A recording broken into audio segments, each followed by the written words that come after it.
복음적인 시각으로 성경을 바라볼 때에 구약 성경은 오실 예수님에 대한 말씀이라 볼 수 있고 신약 성경은 오신 예수님에 대한 말씀이라고 볼 수가 있습니다.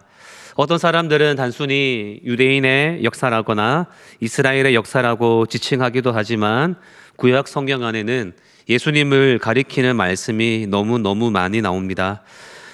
그렇기에 어느 때부터인가 백성들의 마음속에는 메시아를 대망하는 사상이 엄청 커져가게 됩니다. 시간적으로 어떤 한 지점을 꼽아서 그때부터라고 말할 수는 없지만 메시아 대망이 커져간 때가 있었습니다. 바로 선지자들이 활발히 활동을 했을 때입니다. 선지자들이 많이 활동을 했다고 하는 것은 사회적으로 전해야 될 메시지가 많았다라는 뜻입니다. 백성들이 죄를 짓는 범위가 커져가고 나라의 상황은 점점 어두워가는 그 상황 속에서 어떤 믿음 있는 사람들은 더 이상 사람의 능력으로는 어찌할 수 없다라는 생각을 품게 됩니다. 그러다 보면 하늘에서 내려와서 다스리실 한 분을 기다리게 됩니다. 그분이 바로 장차 오실 메시아였던 것입니다. 오늘 우리는 대림절 두 번째 주일을 보내고 있습니다. 대림절은 이 땅에 오신 예수님을 기다리는 절기입니다. 그러나 다시 오실 예수님을 기다리는 절기이기도 합니다. 그래서 이 대림절 기간에는 예수님을 더욱더 많이 묵상해야 됩니다. 그런 가운데 이스라엘 백성들이 대망했던 메시아에 관한 말씀을 묵상하면 우리들의 믿음에 많은 도움을 얻게 됩니다. 이사야를 보게 되면 메시아 예언 본문이 많이 나오고 있습니다. 특별히 이사야 40장부터 55장 사이에는 여호와의 종에 관한 노래가 4번 등장하고 있습니다. 정확히 종이라고 지칭되면서 그 종이 어떠한 삶을 사는지에 대해서 시적으로 표현되어 있습니다. 우리들도 한 번쯤은 보아왔던 말씀입니다. 종에 관한 노래이긴 하지만 이 글을 읽는 사람들은 이 노래를 보면서 단번에 느낄 수가 있습니다. 아, 이 종은 장차 오실 메시아이구나 라고 말입니다. 그래서 이 말씀을 묵상하면서 많은 이스라엘 백성들은 메시아가 온다면 이런 세상을 만들겠구나 소망을 하게 되었고 그렇게 메시아를 기다려왔습니다. 오늘을 포함해서 대림절이 3번 더 남아있는데요, 저는 이 3주 동안 이 종의 노래 4개의 본문 중 3개의 본문을 보면서 하나님의 종에 대해서 묵상을 해보려고 합니다. 그러면서 그 종을 예수님과 대입시켜 볼 것입니다. 이 종에 관한 말씀을 예수님께서 다 이루셨기 때문입니다. 그러면서 또한 그 모습을 통해 우리는 이 땅을 살아가면서 어떤 자세로 예수님을 기다리며 또한 소망해야 되는지 그것 또한 살펴보고자 합니다. 이 말씀을 듣는 모든 성도님들에게 하나님의 은혜가 가득하기를 소망합니다. 바로 본문 속으로 들어가 보겠습니다. 오늘 읽은 말씀 4절의 말씀을 읽었는데요, 오늘 읽은 말씀을 보게 되면 제일 먼저 하나님께서 직접 택하여 삼으신 그 종의 모습이 나오고 있습니다. 1절 상반절이 이렇게 나옵니다. 내가 붙드는 나의 종, 내 마음에 기뻐하는 자, 곧 내가 택한 사람을 보라 라고 말하고 있습니다. 한글 해석상 보라라는 말이 문장의 맨 뒤에 나오고 있는데요, 하지만 원어로 보면 맨 처음 나오는 낱말이 보라라는 말입니다. 그러니까 보라라는 말은 이겁니다. 하나님이 내가 지금 중요한 말을 할 터이니 정신 차리고 들어봐 라는 뜻의 낱말입니다. 그러면서 뭘 이야기하느냐면 나의 종을 이야기합니다. 남의 종이 아니라 내 종이라고 말합니다. 그 종은 하나님께서 말씀하시기를 내가 붙드는 사람, 내가 뽑은 사람, 내 마음에 기뻐하는 사람, 내가 너무 좋아하는 사람이다 라고 말을 하고 있습니다. 여기에서 하나님께서는 1인칭 시점으로 나를 4번씩이나 쓰면서 하나님이 소개하는 그 종은 하나님과 매우 긴밀한 사이임을 똑똑하게 밝히고 있습니다. 한마디로 그 종은 하나님의 것이라는 말입니다. 하나님께서 왜 이 사람을 종으로 삼았는지, 왜 이 사람을 붙드시는지, 왜 이 사람을 뽑으셨는지, 왜 좋아하는지 그에 대한 설명은 없습니다. 그저 하나님께서 나의 종으로 말할 뿐입니다. 그럼에도 하나님의 크신 계획과 사랑이 느껴집니다. 하나님의 손에 있는 이 종은 그야말로 하나님의 은총이라고 할 수밖에 없습니다. 사랑으로 택하여 주셨고 또한 큰 일을 맡기려고 하기 때문입니다. 하나님께서는 어떠한 사람을 자기의 종으로 삼으시면서 나아갈 때 이것은 그 사람을 통해 무슨 일을 이루려고 하시고, 그 말인즉슨 이 종은 하나님의 귀한 일꾼이 되었음을 뜻하기 때문입니다. 그러니까 이 종의 모습은 하나님이 택한 사람, 하나님의 사랑을 크게 입은 사람, 하나님의 일꾼으로 택함받은 사람입니다.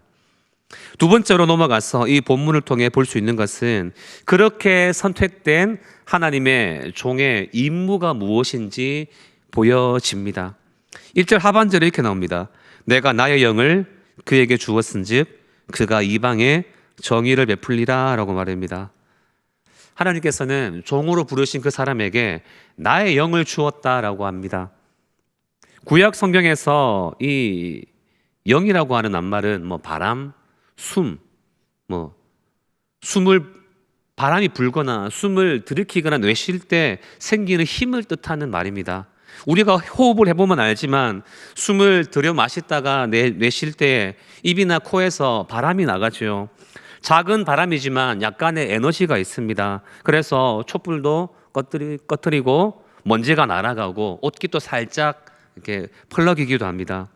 여기서 말하는 영이 바로 하나님의 이런 날숨과도 같은 것입니다. 그런데 흥미로운 것이 시편 18편 15절에 보게 되면 이렇게 나옵니다. 여호와의 꾸지람과 콧김으로 말미암아 물 밑이 드러나고 세상에 터가 나타났도다 라고 나옵니다. 욥기 4장 9절에도 보면 악인은 다 하나님의 입 가운데 멸망하고 그의 콧김에 사라진다 라고 나옵니다. 이 두 구절에 보게 되면 하나님의 이 콧김이 나오는데요, 하나님의 날숨입니다. 이 콧김이 오늘 본문에 나오는 영과 같은 단어입니다. 그런데요, 하나님의 콧김 한 번에 홍해가 물러가고 세상이 흔들리고 악인이 사라져 버린다고 합니다. 우리 인간의 날숨은 그저 촛불을 꺼뜨리는 정도지만 하나님의 영은, 이 하나님의 콧김 한 번은 단숨에 악한 자를 멀리 사라지게 할 정도로 능력이 있다라는 말입니다. 그 하나님의 영이 오늘 1절 말씀에서 종에게 주어졌습니다. 하나님이 종을 세우시고 이 영을 주셨습니다. 이 말은 이 종이 앞으로 자기의 맡은 바 임무를 잘 해나갈 수 있도록 힘을 주셨다라는 말입니다. 종으로 삼으신 분이 하나님이시기 때문에 맡겨주시는 일을 하게 만들 힘도 하나님으로 받도록 한 것입니다. 그렇기 때문에 이 하나님의 영이라고 하는 것은 이 종이 가진 아주 큰 무기라고 할 수가 있습니다. 요리사에게는 자기만의 칼이 필요하지요. 학자에게는 수많은 책이 필요하지요. 목수에게는 톱과 망치 같은 장비가 필요하지요. 군사에게는 총과 칼이 필요하지요. 지금 하나님의 종에게는 하나님의 영이 함께하고 있는 것입니다. 이런 영을 가진 종에게 하나님이 하나의 임무를 맡깁니다. 그게 바로 그가 이방에 정의를 베풀리라 라는 임무입니다. 이 정의라고 하는 말은 공의라는 말로도 쓸 수가 있는데요, 재판하다라는 말에서 온 단어입니다. 그가 정의를 베풀 것이라 라고 하시는데, 하나님이 이 종을 통해서 세상에 올바른 질서를 이 종을 통해 맡기겠다는 뜻입니다. 그러니까 하나님의 종의 임무는 이 부어주신 그 성령의 힘으로 온 세상에 정의, 공의를 베푸는 것입니다. 이런 종에게 이런 임무가 주어졌다고 하는 것은 세상이 지금 공의롭지 못하게 흘러가고 있음을 보여줍니다. 불의가 넘쳐나는 이 때에 하나님은 이 종을 통해서 세상에 하나님이 원하시는 의로움을 보여주려고 이 종을 부르시고 귀한 임무를 맡긴 것입니다. 세 번째로 넘어가겠습니다. 오늘 본문에서 볼 수 있는 세 번째는 이겁니다. 그 임무를 맡은 종이 그 임무를 어떻게 수행해 나가는지에 대해서 오늘 말씀에 나오고 있습니다. 이렇게 세상에 공의를 베풀기 위해서 세움받은 종은 그 일을 수행해 나가야만 됩니다. 그런데요, 사람이 임무만 주어졌다고 일을 아무렇게나 할 수는 없습니다. 일을 어떻게 처리해 나가야 하는지 그 방법 또한 굉장히 중요합니다. 일단 하나님의 종은 5가지를 절대로 하지 않았습니다. 2절, 3절 말씀 보시기 바랍니다. 그는 외치지 아니하며 목소리를 높이지 아니하며 그 소리를 거리에 들리게 하지 아니하며 상한 갈대를 꺾지 아니하며 꺼져가는 등불을 끄지 아니하고 진실로 정의를 시행할 것이며 라고 나옵니다. 여기에 보게 되면 안 할 5가지가 나오고 있습니다. 외치지 아니했다, 목소리를 높이지 아니했다, 세 번째로 그 소리에 거리에 들리게 아니했다, 네 번째 상한 갈대를 꺾지 아니했다, 다섯 번째 꺼져가는 등불을 끄지 아니했다라는 것입니다. 외치지 않는다, 목소리를 높이지 않는다, 그 소리로 거리에 들리게 하지 않는다라는 말은 비슷한 의미 있는데요. 한마디로 말해서 시끄럽지 않고 조용하다라는 뜻입니다. 그러니까 묵묵히 자기의 일을 감당하는 종의 모습입니다. 그리고 상한 갈대를 꺾지 않는다, 꺼져가는 등불을 끄지 않는다라는 말도 비슷하게 다가오는데요. 이 말은 사라져가는 대상도 끝까지 희망을 두고서 정성스럽게 돌보고 살려낸다라는 것을 뜻하는 말입니다. 하나님의 종이 일하는 모습은 인간 사회에서 힘을 쓰는 사람들이 일하는 모습과 아주 다르다는 것을 볼 수가 있습니다. 세상에서는 자기의 이력이나 능력이 드러나야 됩니다. 그리고 남을 밟고서 올라가야 하는 약육강식으로 나타납니다. 그래서 시끄럽고 분주합니다. 그러면서 사랑이라고는 찾아볼 수 없는 모습이 많이 나타납니다. 그러나 하나님의 종은 그렇게 하지 않는다라는 말입니다. 3절 후반절에 진실로 정의를 행할 것이며 라고 나오는데요. 이 종이 어떻게 자기의 맡은 임무를 해나가는지를 알려주십니다. 올바르게 진심을 다해서 일을 하려는 모습입니다. 하나님의 종이 시끄럽지 않고 조용하게, 그렇지만 약해서 사라져가는 것들은 잘 붙들어주고 받쳐줄 때, 그렇게 할 때에 세상에서 정의가 나오게 된다는 것이라 이해할 수가 있습니다. 이렇게 볼 때 이 말씀에서 말하는 정의는 모든 사람들에게 정량대로 똑같이 나눠준다라고 하는 그런 분배의 정의라기보다는 약하고 힘없는 사람들을 받들어주고 도와줌으로써 공동체 전체에 어그러지는 것이 없도록 하는 것을 뜻합니다. 이것이 바로 하나님이 바라시는 아름다운 질서의 모습인 것입니다.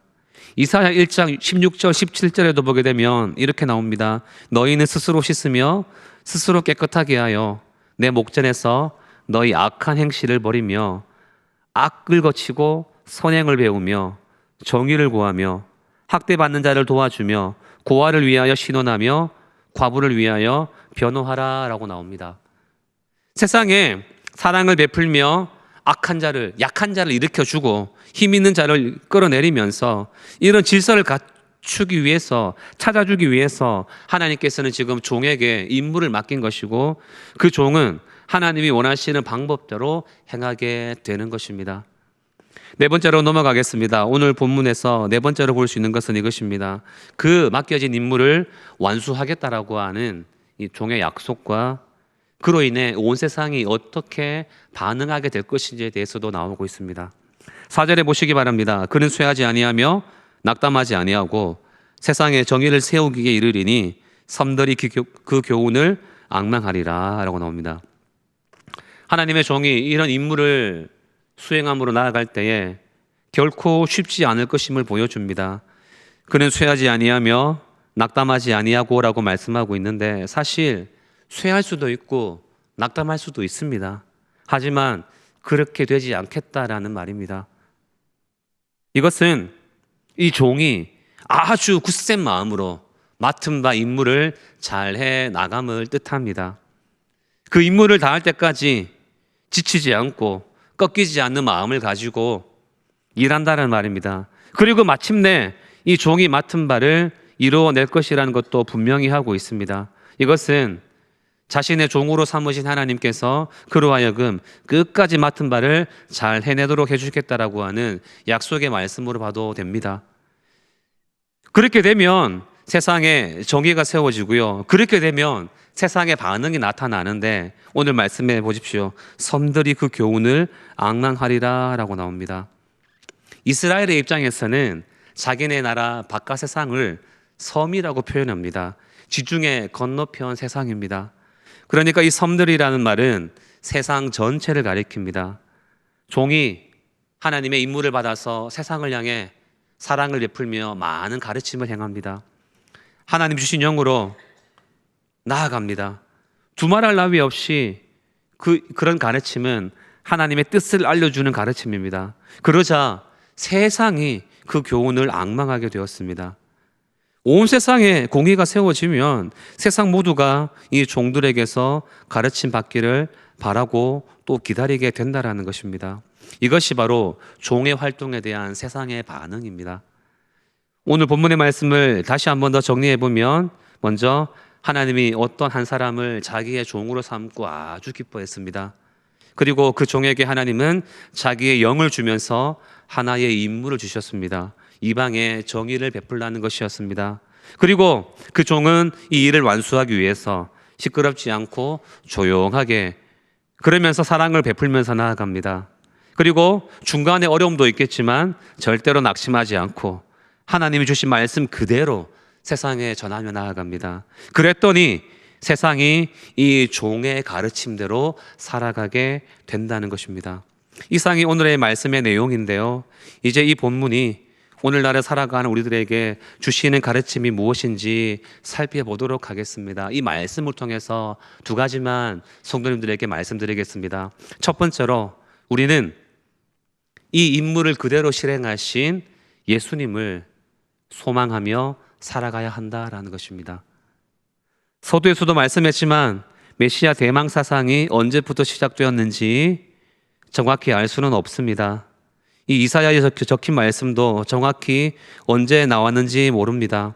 추측해 보자면 바벨론 포로로 사로잡혀 와서 살던 유다 사람들 가운데 하나님의 말씀을 전하던 가운데서 나왔다라고 봅니다. 그러니까 나라가 망하고 이역만리 남의 나라에서 고달프게 살고 있던 하나님의 백성에게 하나님께서 이 나의 종이라고 하는 대상을 통해서 새로운 미래가 열릴 것을 말씀하셨다는 것입니다. 백성들은 도대체 이분이 누굴까 궁금해했습니다.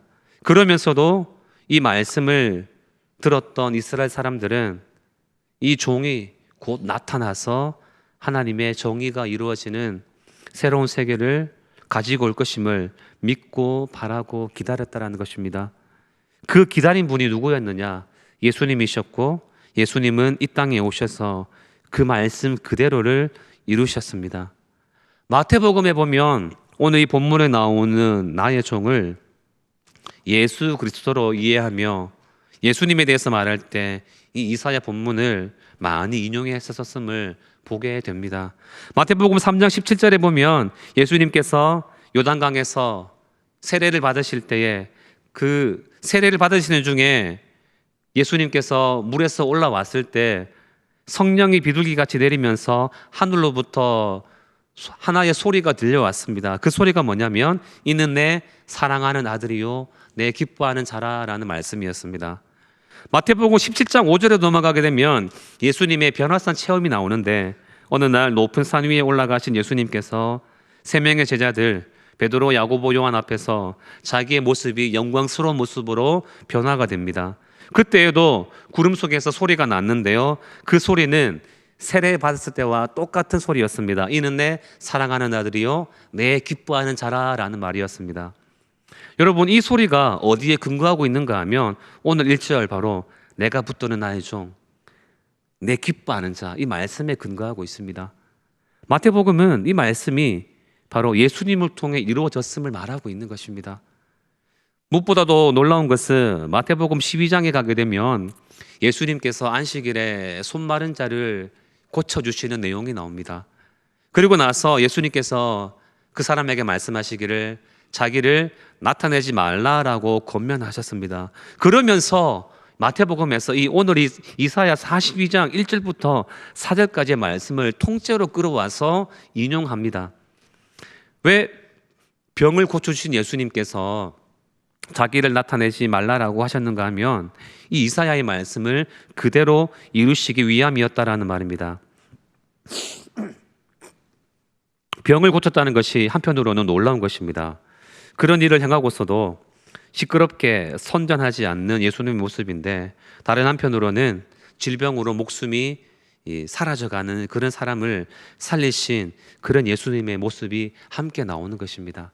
드러내지도 않으면서 사랑으로 베푸시는 모습, 오늘 2절과 3절에 묘사된 종의 모습 그대로 예수님께서 실천하신 것입니다. 다시 말해서 예수님이야말로 이스라엘뿐만이 아니라 온 세상에 하나님의 정의를 이루신 분이라는 신앙 고백이 마태복음의 말씀에서 나타나고 있습니다. 그렇기 때문에 우리는 이 본문에 나타난 이 종의 모습을 보면서 우리가 주님으로 섬기는 예수님의 모습을 보게 됩니다. 이 대림절에 그래서 이런 예수님을 묵상하는 우리들이 되어야 합니다. 예수님은 원래 하나님과 동등한 영광을 누리는 하나님이셨습니다. 그러나 예수님은 종과 같이 이 땅에 오셨습니다. 빌립보서 2장 7절에서는 종의 형체를 가져 사람들과 같이 되셨다라고 말씀을 하고 있습니다. 그 예수님이 아주 겸손하게 나아가셨습니다. 자기를 주목하지 않게 하고 자기를 스스로 높이거나 자랑하지 않았습니다. 그러면서 소망이 없는 그런 사람들을 향해서 생명을 공급하고 그 생명을 살리기 위해 애쓰셨습니다. 그런 가운데서도 많은 회방도 견뎌내며 강한 의지와 힘과 용기를 가지고 사역하셨습니다. 실제로 예수님을 향해 악한 영들은 끊임없이 방해하며 넘어뜨리려 했습니다. 그러나 예수님은 꺾이지 않고 꺼지지 않고 구속 사역을 완성시켜 나가셨습니다. 그래서 불의한 세상을 공의가 넘쳐나는 세상으로 만드셨습니다. 여러분, 이 예수님을 우리는 늘 묵상하며 나아가야 됩니다. 이 대림절에 예수님을 묵상하며 예수님만을 소망하며 나아가기를 원합니다. 예수님의 이름은 가장 귀한 이름입니다. 늘 우리의 삶 속에서 예수님의 이름이 드러날 수 있도록 해야 됩니다. 언제나 예수님을 높이며 나아가는 하나님의 성도들이 되어야 됨을 잊지 않기를 바랍니다. 두 번째로 권면드립니다. 우리들도 이런 예수님처럼 이 종처럼 살아가는 자들이 되어야 한다라는 것입니다. 우리는 이 말씀을 통해서 우리 한 사람 한 사람이 모두 예수 그리스도를 통하여 하나님의 종된 것을 생각해 볼 필요가 있습니다. 그리스도인이라고 하는 것은 그리스도에 속한 사람, 그리스도의 것이 된 사람이라는 뜻임과 동시에 그리스도처럼 살아가는 사람을 뜻하는 말입니다. 그렇게 우리는 이런 종 예수님을 보면서 우리들도 그 가르침대로 살아가야 됨을 깨닫게 됩니다. 그래서 오늘 말씀을 일교하여 성도님들에게 말씀을 드립니다. 우리들도 하나님의 종들이요, 하나님의 일꾼이요, 하나님이 붙들어 주시는 사람이요, 하나님이 뽑으신 사람들이요, 하나님이 기뻐하는 사람들이라는 자부심을 가지고 나아가야 됩니다. 여러분, 한 사람 한 사람이 하나님의 종들입니다. 누구에게 속해 있느냐 하는 것은 중요합니다. 우리는 하나님의 종들입니다. 물론 우리가 잘나서 하나님의 일꾼이 된 것이 아닙니다. 하나님께서 그저 우리를 하나님의 일꾼으로 뽑으시고 붙들어 주시고 좋아하시기 때문에 우리가 하나님의 종들이 되었음을 잊지 말아야 됩니다. 달리 말씀드리면 아무것도 내세울 것 없는 우리를 일꾼 삼으신 우리 하나님의 놀라우신 은혜를 늘 기억하며 감사하며 겸손해야 할 것입니다. 그렇다면 하나님께서 우리를 이렇게 하나님의 종으로 삼으신 이유가 무엇일까 생각해 볼 수가 있는데요, 그것은 바로 우리들도 이 종처럼 해야 하기 때문입니다. 예수님처럼 살아가야 되기 때문입니다. 하나님은 우리를 통해서도 온 세상에 하나님의 공의를 이루려 하십니다. 우리는 우리가 속한 교회에서 공의를 잘 실천해야 됩니다. 교회 안에 불의한 것이 없도록 노력해야 됩니다. 그러나 더 나아가서는 교회 안에서만이 아니라 세상 속에서도 하나님으로부터 맡은 바 책임을 제대로 다하는 자들이 되어야 됩니다. 객과 고아와 과부와 나그네를 돌보라고 하는 말씀이 있듯이 우리들도 세상에서 이 공의를 실천할 수 있도록 해야 됩니다. 이런 삶을 살아갈 때 또한 중요한 것이 하나가 있습니다. 우리가 하나님의 부르심을 따라 하나님의 일꾼으로서 정의를 세우려고 할 때 우리들의 그 능력이 우리들에게 있는 것이 아니고 오로지 하나님께로부터 온다는 사실을 똑똑히 알아야 됩니다. 하나님께서 우리 위에도 성령을 부어주셨기 때문에 우리가 종로를 탈 수 있는 것입니다. 성령님께서 우리를 이끌고 가시기 때문에 우리가 온 세상에 공의를 세우는 일을 해나갈 수 있는 것입니다. 그리고 이런 성령님의 힘을 통해서 우리가 일을 할 때에는 시끄럽지 않고 조용하게 일해야 됩니다. 무엇 하나 이루었다고 동네방네 떠벌리고 다니는 것은 하나님의 영을 받은 일꾼의 태도가 아닙니다. 많은 사람들이 현대는 자기 PR의 시대라고 하면서 자기를 드러내고 널리 알리는데 힘을 씁니다. 노이즈 마케팅이라도 하면서 어떻게든 이름을 알려보겠다고 애를 씁니다. 그렇다 하더라도 하나님의 종된 우리들만큼은 그렇게 해서는 안 됩니다.